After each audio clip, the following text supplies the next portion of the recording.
Tumsifu Yesu Kristo. Milele na milele, amina.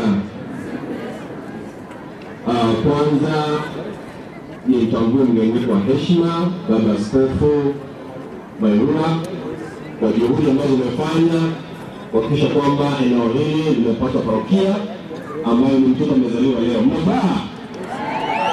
Mna furaha? Mimi ni Mkristo wa dhehebu la Kiadventista.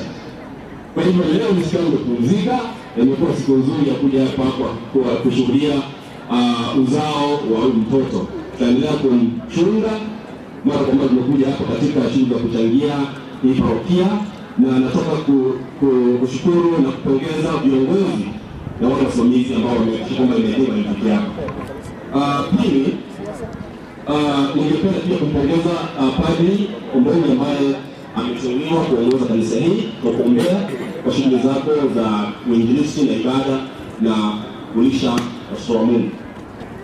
Ningependa kuzungumza mambo matatu ya hapa nyumbani na mawili ya kitaifa. Kwanza, bila tunaona sasa hivi Mheshimiwa Magara amekimbia Kisumu kupanda ndege kurudi Nairobi.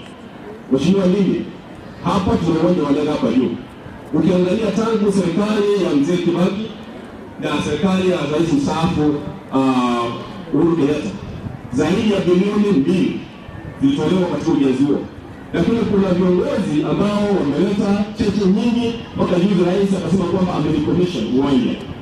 Jana tulipokuwa juzi tukiongea na Mheshimiwa Nchuke, nilipanda ndege ya Kisumu. Na ningekuja hapo kwa rais sana. Na wengi ambao mko hapo wana viongozi kutoka mbali, itabidi kwenda Kisumu ndio Nairobi. Nafikiri tukiwa na parokia kama hii na mambo mengine maendeleo hapa, tunahitaji uwanja wa ndege. Mheshimiwa Nchuke kufuatilie.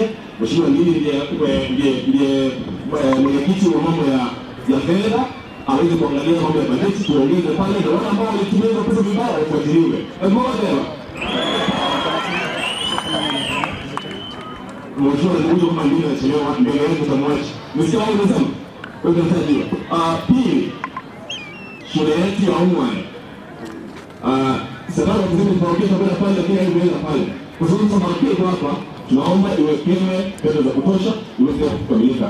Mwisho nasema hivi, kwenye mkutano wa kitaifa mambo yanaendelea kula Haiti.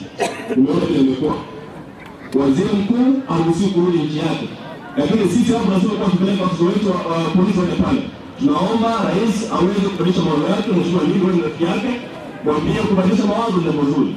Hayo ni matendo tunayopenda kusema. Tuko hapa nyumbani hapa juu, na sasa hivi hakuna uchaguzi wowote, hakuna uadui wowote. Uchaguzi wa 2027. Kwa sasa tufanye kazi, wale waliochaguliwa kwa mkono wafanye kazi.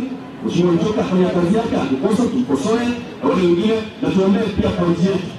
Kuna confusion nyingi kwenye kaunti yetu. Alafu hayo, asante. Ndio ndio hapo mimi nitaongea baadaye na viongozi wengine. Asante sana, Mungu awabariki. Asante kwa Yesu Kristo. Asante sana.